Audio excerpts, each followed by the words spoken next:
রাসূল সাল্লাল্লাহু আলাইহি সাল্লাম এমন একজন যোদ্ধা নবী ছিলেন যিনি মাত্র 10 বছরে ৭৮টা যুদ্ধ করেছিলেন।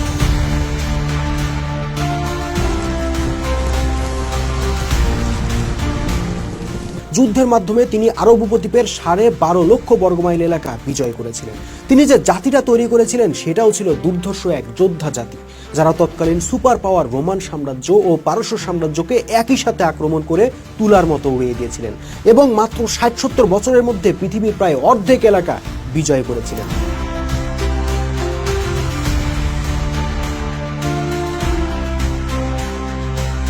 ওই জাতির সদস্যদেরকে যখন প্রশ্ন করা হতো তোমরা কি চাও, তারা বলতেন ক্ষুধা নিবারণের জন্য একটুখানি খাবার আর লজ্জা নিবারণের জন্য এক প্রস্থ কাপড় ছাড়া আমাদের আর কিছুই চাই না। আমরা তো বেঁচেই আছি আল্লাহর রাস্তায় লড়াই করার জন্য। প্রশ্ন হলো কেন রাসূল সাল্লাল্লাহু আলাইহি ওয়াসাল্লাম এরকম একটা দুর্ধর্ষ সামরিক জাতি সৃষ্টি করেছিলেন? কেন পবিত্র কোরআনের শত শত আয়াত শুধুই যুদ্ধ সংক্রান্ত? কেন রাসূল সাল্লাল্লাহু আলাইহি ওয়াসাল্লামের হাদিস গ্রন্থগুলোর বড় অংশ জুড়ে থাকে শুধুই যুদ্ধের হাদিস? কেন রাসূল সাল্লাল্লাহু আলাইহি ওয়াসাল্লামের সিরাত গ্রন্থের পাতায় পাতায় শোভা পায় শুধুই যুদ্ধের বিবরণ? কেন এই যুদ্ধ? বন্ধুরা, আজকের ভিডিওতে অতি সংক্ষেপে আমরা এই প্রশ্নটার উত্তর জানার চেষ্টা করব যে রাসূল সাল্লাল্লাহু আলাইহি ওয়াসাল্লাম এমন একটা সামরিক জাতি কেন সৃষ্টি করেছিলেন। বন্ধুরা, বর্তমানে আমাদের সমাজে যে ইসলামটা চলছে, মানে আমাদের মসজিদ, মাদ্রাসা, দরগা, মাজার কিংবা ওয়াজ মাহফিলে যে ইসলামটা অনুশীলন করা হচ্ছে, এই ইসলামের মাধ্যমে মোটামুটি 3 ক্যাটাগরির মানুষ তৈরি হচ্ছে।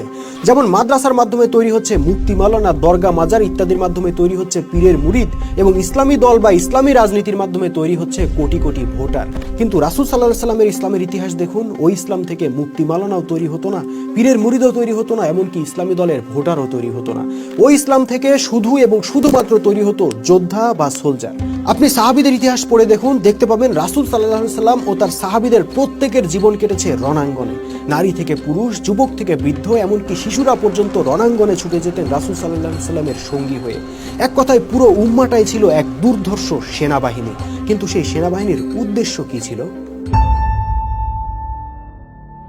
যারা ইসলামের শত্রু, ইসলামের কোনো কিছুই যাদের ভালো লাগে না, তারা বলে থাকে রাসূল সাল্লাল্লাহু আলাইহি ওয়াসাল্লাম নাকি পররাজ্য দখলের জন্য ও পরসম্পদ লুট করার জন্য এই দুর্ধর্ষ সেনাবাহিনী গড়ে তুলেছিলেন। নাউজুবিল্লাহ। যদিও ইতিহাস বলে ভিন্ন কথা।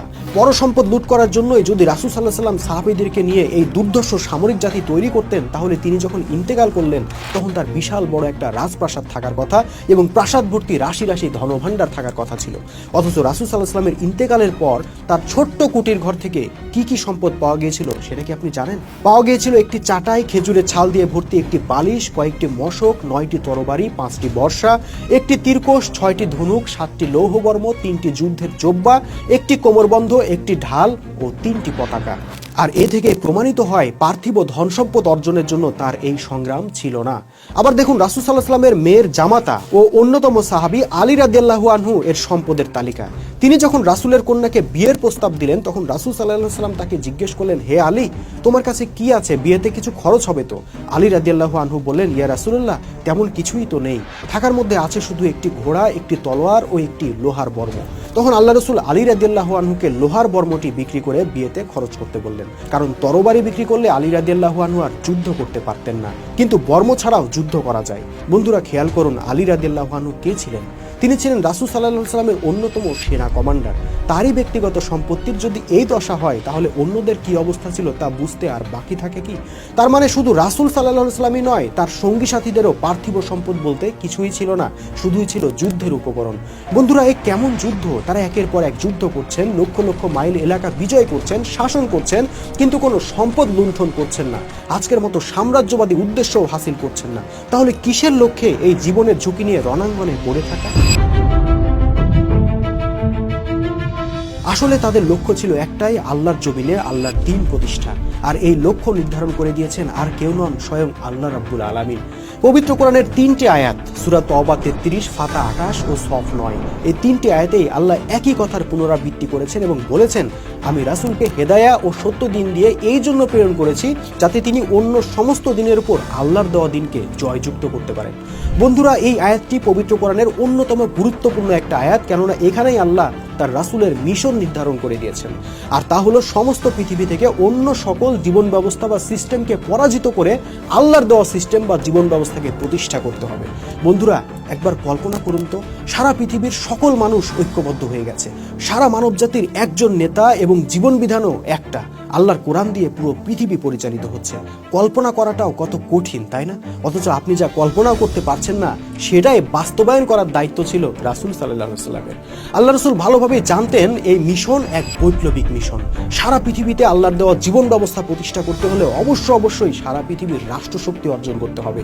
আর রাষ্ট্রশক্তি কেউই স্বেচ্ছায় ছেড়ে দেয় না, দিবেও না। ওটা জান দিয়ে, মাল দিয়ে, লড়াই করেই অর্জন করতে হয়। আর সেজন্যই আল্লাহ রাসূলের প্রয়োজন পড়েছিল দুর্ধর্ষ একটি সামরিক জাতি, যাদের নারীরাও হবে যোদ্ধা, পুরুষরাও হবে যোদ্ধা, যাদের কোনো মৃত্যু ভয় থাকবে না, বরং রণাঙ্গনে জীবন দেওয়াকেই যারা জীবনের সফলতা জ্ঞান করবে।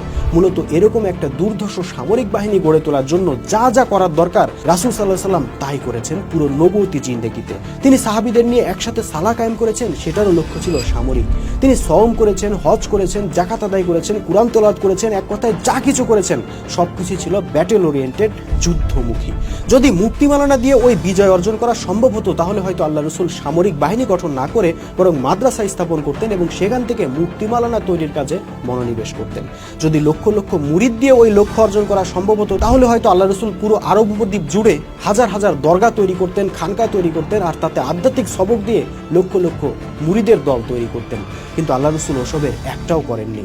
তিনি তার সাহাবীদেরকে প্রশিক্ষণ দিয়ে, নেতৃত্ব দিয়ে এক দুর্ধর্ষ নির্ভীক সামরিক জাতি হিসেবে গড়ে তুলেছিলেন, যে জাতির প্রত্যেকটা সদস্য ছিল যোদ্ধা, যাদের মধ্যে একজনকেও হয়তো খুঁজে পাওয়া যেত না যার গায়ে অস্ত্রের আঘাতের চিহ্ন ছিল না, যাদের প্রায় 99% লিখতে ও পড়তেই জানতেন না, কিন্তু জানতেন কিভাবে লড়াই করে শত্রুকে পরাজিত করতে হয় এবং আল্লাহর দ্বীনকে অন্য সকল দিনের উপর বিজয়ী করতে হয়। তারা আরও জানতেন দিন প্রতিষ্ঠার এই সংগ্রামই হলো রাসূলের বড় সুন্নাহ। তাদেরকে সৃষ্টি করা হয়েছে এই সংগ্রামের জন্য। কাজে যতদিন পুরো পৃথিবীতে আল্লাহর সত্য দিন প্রতিষ্ঠা না হবে, পুরো মানব জাতি আল্লাহর দেওয়া দিনের আওতায় না আসবে, ততদিন তাদের এই সংগ্রাম বন্ধ করার কোনো অপশন নেই। সেটা করলে তারা আর উম্মতে মুহাম্মাদি বা মুহাম্মদ সাল্লাল্লাহু আলাইহি ওয়াসাল্লামের জাতি থাকতে পারবে না। বন্ধুরা, ওই সাহাবীরা রাসূল সাল্লাল্লাহু আলাইহি ওয়াসাল্লামের মিশন বাস্তবায়নের জন্য জানমাল দিয়ে সংগ্রাম করেছে বলেই অর্ধ পৃথিবীতে আল্লাহর হুকুম বিধান প্রতিষ্ঠা হয়েছিল এবং সেই বিশাল এলাকায় বসবাসকারী মুসলিম, হিন্দু, ইহুদি, খ্রিস্টান, নারী, পুরুষ নির্বিশেষে সকল মানুষ অকল্পনীয় ন্যায়, শান্তি ও সুবিচার পেয়েছিল। কিন্তু আমরা এখন কি করছি? বন্ধুরা, বর্তমানে সেই সামরিক জাতির অস্তিত্ব আর নেই। সাহাবীরা পৃথিবী থেকে চলে যাবার পরই দিন প্রতিষ্ঠার ওই সংগ্রাম হারিয়ে গেছে এবং সেই সামরিক জাতিও বিলুপ্ত হয়ে গেছে। কিভাবে তা ঘটলো সেই দুর্ভাগ্যজনক ইতিহাস আমার চ্যানেলেই অন্য একটা ভিডিওতে রয়েছে, সেখান থেকে দেখে নিতে পারেন। আপাতত মোদ্দা কথা হলো, আমরা এখন আর সেই ঐক্যবদ্ধ উম্মাহ নেই, আমাদের কোনো অবিসংবাদিত আমিরুল মুমিনিন বা ইমামুল মুসলিমিন নেই, নির্দিষ্ট কোনো লক্ষ্য উদ্দেশ্যও আমাদের সামনে নেই। রাসূল সাল্লাল্লাহু আলাইহি ওয়াসাল্লাম আমাদের হাতে যে সত্য প্রতিষ্ঠার তরবারি ধরিয়ে দিয়েছিলেন, 1000 বছর আগে আমরা সেই তরবারি ছুঁড়ে ফেলে দিয়ে হাতে নিয়েছি তসবির ডানা। তারপর চোখ বন্ধ করে আল্লাহু আল্লাহু জিকির করে চলেছি উদ্দেশ্যহীন, লক্ষ্যহীনভাবে। পরিণতিতে যে মানবরচিত দিনকে পরাজিত করে আল্লাহর দেওয়া দিনকে পৃথিবীতে প্রতিষ্ঠা করার কথা ছিল, সেই মানবরচিত ব্যবস্থা দিয়েই এখন পরিচালিত হচ্ছে আমাদের মুসলিম বিশ্বের সকল রাষ্ট্র। আর ব্যক্তিগতভাবে মাথায় টুপি পরে, থুতনিতে কিছু দাড়ি রেখেই আমরা পাক্কা উম্মতে মুহাম্মাদি হবার স্বপ্ন দেখছি। কিন্তু না বন্ধুরা, যতদিন আমরা একজন নেতার পিছনে তাওহীদের ভিত্তিতে ঐক্যবদ্ধ হয়ে পুনরায় রাসূল সাল্লাল্লাহু আলাইহি ওয়াসাল্লামের দেয়া মিশন বাস্তবায়নের লক্ষ্যে সংগ্রামে অবতীর্ণ না হব, ততদিন আর যাই হোক রাসূল সাল্লাল্লাহু আলাইহি ওয়াসাল্লাম আমাদেরকে তার উম্মত বলে গ্রহণ করবেন না। মনে রাখতে হবে, রাসূল সাল্লাল্লাহু আলাইহি ওয়াসাল্লামের লক্ষ্য অর্জনে যারা সংগ্রাম করবে, একমাত্র তারাই নিজেদেরকে রাসূলের উম্মত বলে দাবি করতে পারবে।